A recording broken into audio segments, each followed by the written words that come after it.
Alors, le calme avant la tempête. Donc on voit Custodes contre Harlequin. Alors, donc là c'est Emperor Chosen. Alors, on a Koteas.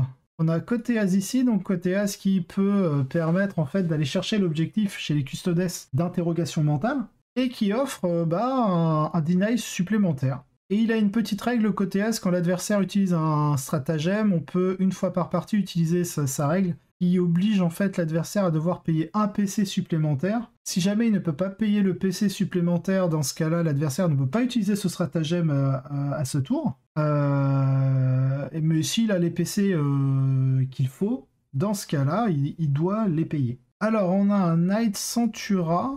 C'est quoi ça? Knight Centura?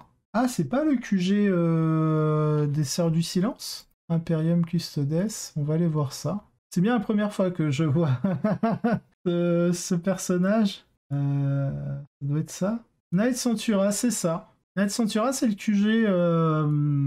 QG des Sœurs du Silence. Mouvement 7, 5 points de vie, 4 attaques, armement 9, save à 3+. Exécutionnaire Grid Blade, donc force plus 2, PA-3, dégâts 2. Elle fait quoi là? Une invue à 5. Elle donne la reroll des 1 au Sista. Et ouais, non, elle a rien de spécial en fait. Shield Captain Andon Eagle. Ah, bon, après, il faut voir avec... ça, c'est un trait de seigneur de guerre, donc je sais pas trop ce qu'il fait.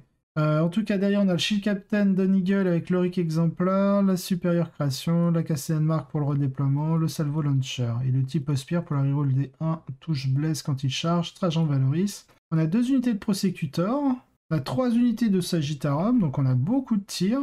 2 unités de Vertus Praetor et 1 unité de Witch Seeker avec des lance-flammes. Elle sort de l'ordinaire, en tout cas la liste. On a un Télémon avec l'Éternel Pénitent et on a un Rhino. Donc on est plutôt bien équipé au niveau de l'anti-psy. Du côté du joueur Harlequin, alors on est en light, on a Shadowseer, Troop Master, on a 1, 2, 3, 4, 5 troupes, ok. 2 Death Jester, 1, 2, 3 unités de Skyweaver et on a 3, 4, 5 Skyweaver à chaque fois, c'est ça, ouais, regarde. Ok, avec Shuriken Canon et Zephyr Glaive. On a en Heavy Support 2 Void Weaver, et voilà. Ok, on n'a pas de transporteur, donc tout le monde est à pattes. Ok, alors on a notre premier pur Harlequin. Notre première construction pure d'Harlequin de la journée se heurte à la puissance des élus de l'Empereur et les 2 listes vont à l'encontre des tendances. À l'encontre des tendances, on est quand même light chez l'Harlequin, je n'appelle pas ça contre les tendances. Mais c'est vrai que dans le build, globalement, on sort un peu des sentiers battus. Vous pourriez être surpris que les Harlequins aient déjà des tendances, mais il s'avère qu'une unité aussi sous-évaluée que le Void Weaver le fera pour vous. Cette liste les évite en grande partie au profit d'un grand nombre de Skyweaver, ramenant une énergie sérieuse du début du 9e siècle. What?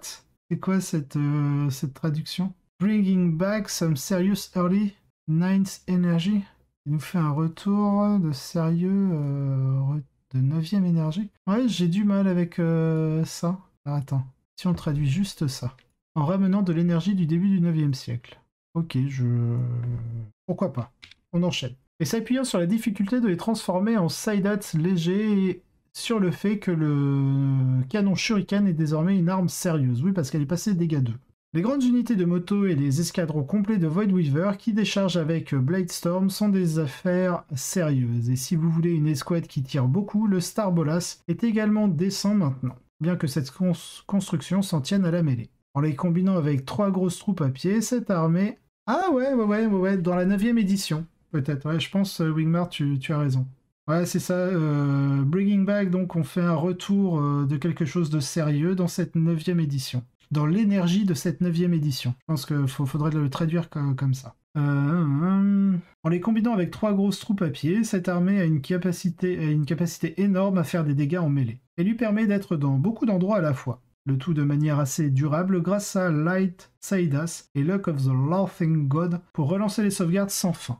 Les troupes à pied sont aussi des utilisateurs absolument mortels à la fois des divers stratagèmes d'armes d'Harlequin et du compo troll ultime de Light Saidas qui consiste à utiliser Capricious Reflection puis Dramatique Entrance pour s'éloigner de 6 pouces d'unité puis héroïquement de 6 pouces dans une autre, ruinant complètement la journée de quelqu'un. La liste se termine par quelques personnages épicés, un maître de troupe avec Player of the Light et Segoras Rose est encore une autre menace mortelle dont les adversaires doivent se préoccuper. Et les deux Death Jester vont gâcher beaucoup de journées. Le combo Moissonneur de Tourment et Faveur de Segorath est particulièrement intéressant. Il s'avère que le fait de pouvoir transformer votre premier échec en un 6 qui se transforme en 4 touches au total est assez bon, et signifie que de nombreux personnages, en particulier les elfes mollassons dans les miroirs, risquent réellement de se faire battre par ce type. D'autant plus qu'il a un partenaire dans le crime clownesque pour ajouter quelques coups finaux. Dans l'ensemble, c'est un cauchemar à affronter, capable de se déplacer rapidement sur la table et de faire des choses horribles où qu'il apparaisse. La seule faille dans son armure étant qu'il n'a pas beaucoup de moyens d'atteindre et d'éliminer une unité de bordure. Alors c'est pas une unité de bordure, c'est une unité de broadside. Une unité de fond de cours, on pourrait dire. Ici, ce n'est pas un souci pour elle, la liste des Custodes a quelques ajouts uniques, dont l'un est extrêmement mignon. Une unité de chasseurs de sorcières dans un rhino, prêt à partir pour retirer quelques elfes, avec une maîtresse de la persécution qui les supervise pour leur donner un peu plus de portée. Aidant à contrer l'architecte miroir, c'est très amusant et honnêtement décent dans ce match-up. Cela empêche les troupes d'opérer en toute impunité, car elles prendront un gros morceau de l'un d'entre eux. Un Télémon tout emmêlé est un bélier assez décent aussi. Dans l'ensemble, il semble que cette liste de Custodes veuille avoir des outils pour un coup de poing précoce un peu plus rapide, ce qui pourrait prendre par surprise les personnes qui ne sont prêtes à s'occuper que des motos. Elle a aussi côté S qui est toujours un bon choix pour l'accompagnement de l'Inquisiteur, bien qu'ici les bouffons de la mort... les bouffons de la mort, c'est les Death Jester. Soit un gros problème pour lui, car il n'est que Endurance 3 et il risque donc d'être durement touché. De plus, tous les personnages, sauf le Shadowseer, peuvent se cacher dans des bateaux. Comment ça se présente alors? On dirait bien que les Arlequins sont avantagés. Avec Latsaidas et Luck of the Loathing God en ligne, les clowns vont être capables de résister à ce que les Custodes peuvent faire à distance, à moins qu'ils ne soient très malchanceux. Et même s'ils ne font pas de dégâts massifs en retour, le nombre de tirs de canon shuriken qu'ils ont va s'additionner. Les Custodes ne peuvent vraiment pas se permettre de perdre beaucoup d'unités ici avant d'être submergés sur la table. Les secondaires sont également assez difficiles du côté des Custodes. Ceux de Warcraft sont risqués à cause des snipers et d'un Shadowseer. Grind est honnêtement un peu risqué et Stranglehold risque de faire le jeu des Arlequins. Étant donné leur manque de portée, il pourrait y avoir un argument pour passer à To The Last et essayer de les faire venir chercher les motos, puisque le manque de portée de tir est leur seule vraie faiblesse. Mais le problème avec cela est que les clowns peuvent prendre To The Last à leur tour. Et on a un chemin beaucoup plus sûr avec Stranglehold, Take Your Place et un plan correct pour marquer des points psychiques avec Weave Veil. Weave Veil, c'est le Shadowseer, non? Weave Veil, je vois pas ce que c'est. Tant qu'il se concentre sur l'élimination rapide des Sisters of Silence. L'alternative est d'aller complètement dans l'autre sens, de faire confiance à l'hospice de l'empereur et d'espérer que les Arlequins rebondissent sur les unités de motards et qu'ils puissent se déchaîner un peu. Mais ça a l'air de mal se passer assez souvent. Les Custodes sont un peu plus d'éléments consommables pour initier la bataille, donc ça vaut probablement le coup de s'appuyer dessus, d'essayer d'épuiser un peu les Arlequins et d'espérer qu'ils ne puissent pas découper les motards et les Télémons après ça. Étant donné que les Custodes semblent avoir le vent en poupe, c'est assez serré. Et malheureusement, je n'ai pas les détails de la mission pour comprendre pourquoi. Les Arlequins ont fini par l'emporter, mais le score des Custodes indique un jeu compétitif. Donc ils ont dû bien équilibrer leurs ressources. Il est vrai qu'une contre-attaque au bon moment de la part des unités de moto et du capitaine de moto pourrait au moins temporairement submerger la capacité des Arlequins à faire des dégâts. Donc peut-être que c'est comme ça que les choses se sont passées. Quoi qu'il en soit, il semble que ce fut un match très serré, comme toujours le fait d'amener des unités initiales inhabituelles comme Mitchell l'a fait ici, peut déstabiliser les plans adverses. Donc félicitations à lui et bravo à Mathieu. On a quand même une victoire des Arlequins, 83-69. Donc on a Mathieu avec ses Arlequins, on connaît sa liste. Surtout parce qu'elle démontre clairement que ce ne sont pas seulement les Voidweavers qui font le succès des Arlequins, il y a aussi beaucoup de puissance dans tout le reste. Cette liste peut être partout, frappe comme un camion en mêlée. Frappe comme un camion en mêlée, ça doit être une expression américaine ça. Ouais, it's like a truck in melee, ok.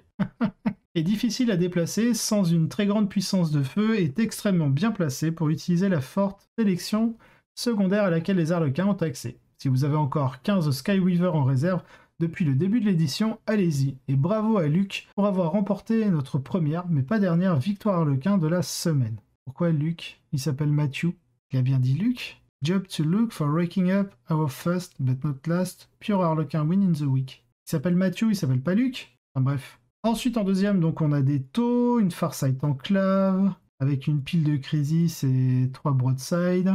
On a un joueur Orc, donc en Goff avec Gascule, des MSU. On a donc le Custodes qui finit 4ème du Showdown. On a encore un Custodes en Shadowkeeper. Et on a un autre Aeldari avec 6 Void Weaver qui prennent le champ de bataille et une artillerie Ultway. Ok.